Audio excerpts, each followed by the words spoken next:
பாகம் 5 அன்பின் புத்தகம். காண்டம் 2 சத்யவான் பக்கம் 392.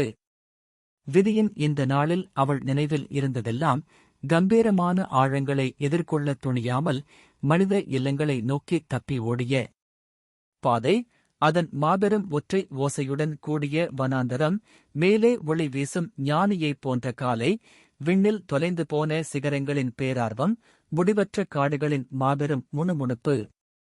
அங்கே குரலற்ற குறிப்புகளாலும் மாயச் சின்னங்களாலும் ஒலித்த ஆனந்தத்திற்கான ஒரு சிறு கதவு இருப்பது போல, அறியப்படாத ஓர் உலகின் விளிம்பில் சூரியன் மறையும் ஒரு மறைவிடத்தின் வளைவு சாய்ந்திருந்தது. உற்று நோக்கும் தேவகன்னிகளின் கண்களைப் போன்ற விசித்திர பூக்களைக் கொண்ட தோப்புகள் தங்கள் மறைவிடத்திலிருந்து வெளிவழியே எட்டிப் பார்த்தன. ஒளியின் நிலைத்தன்மையை நோக்கி கிசுகிசுத்த கிளைகள் மங்கலானதும் மறைக்கப்பட்டதுமான ஓர் ஆனந்தத்திற்கு அடைக்கலம் கொடுத்தன. மெதுவாக சாய்ந்த நிலையில் இருந்த ஒரு நிலையற்ற தென்றல், பச்சையும் தங்கமும் கலந்த வண்ணங்களால் அலங்கரிக்கப்பட்டு உறக்க நிலையில் இருந்த புற்களின் மீது கணநேர ஆனந்த பெருமூச்சைப் போல ஓடியது. காட்டின் தனிமை எனும் மடியில் மறைந்திருந்து இலைகளுக்கு நடுவே உள்ளிருக்கும் குரல்கள் அழைத்தன. மயங்கிய காணப்படாத ஆசைகளைப் போல இனிமை, தாழ்ந்த விடாப்பிடியான கூக்குரலுக்கு பதில் ஓசை.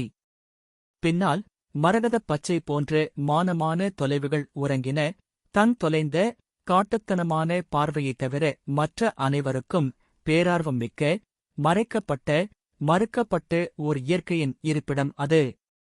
கவலைகளற்ற இந்த அழகிய புகலிடத்தில் பூமி ஆன்மாவிடம் வலிமையின், அமைதியின் பாடலை முணுமுணுத்தது. அங்கே மனித தடத்தின் ஒரே ஒரு அடையாளம் மட்டுமே இருந்தது. ஒற்றைப் பாதை ஒன்று, மெல்லிய அம்பு போலப் பாய்ந்து பரந்த இரகசியமான வாழ்வியல் இந்த மடியில் நுழைந்து அதன் மாபெரும் தனிமை கனவை துளைத்தது. பாகம் 5 அன்பின் புத்தகம்.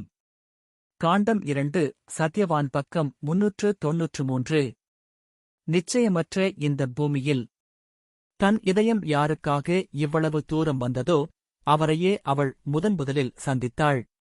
வாழ்வியல் தீவிர மூச்சினால் உருவாக்கப்பட்ட கனவு இல்லத்தில் இயற்கையின் பின்னணியில் தீட்டப்பட்டு ஓர் ஆன்மா ஒரு கணம் தனித்து நிற்பதைப் போல, பசுமையான நிலத்தோற்றத்திற்கும் பொன்னிற கதிரிற்கும் இடையில் வனத்தின் விளிம்பில் அவர் தோன்றினார்.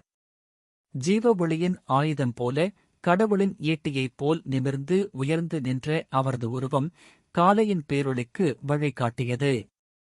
பரந்த அமைதியான வானத்தைப் போல உன்னதமாகவும் தெளிவாகவும் இளமை ஞானத்தின் பலகையாக அவரது நெற்றி இருந்தது. சுதந்திரத்தின் கம்பீரமான அழகு அவரது அங்கங்களை வளைத்தது. வாழ்வியல் ஆனந்தம் அவரது திறந்த முகத்தில் இருந்தது. அவரது பார்வை தேவர்களின் பரந்த விடியலாக இருந்தது. அவரது தலை ஒளியால் தீண்டப்பட்டு ஒரு இளம் ரிஷியின் தலையாக இருந்தது. அவரது உடல் ஒரு காதலனுடையது மற்றும் ஒரு அரசனுடையது. ஆனந்தத்தின் அசையும் சிலை போல கட்டப்பட்டு அவரது சக்தியின் அற்புதமான உதயத்தில் அவர் வனத்தின் எல்லையை ஒளியூட்டினார். ஆண்டுகளின் அறியாமையும் பேராவலும் கலந்த உழைப்பிலிருந்து மனிதனின் ஆரவாரமான நாடகங்களைத் துறந்து பாதகமான விதியின் ஞானத்தால் வழிநடத்தப்பட்டு தொன்மையான அன்னையை அவளது தோப்புகளில் சந்திக்க அவன் வந்திருந்தான்.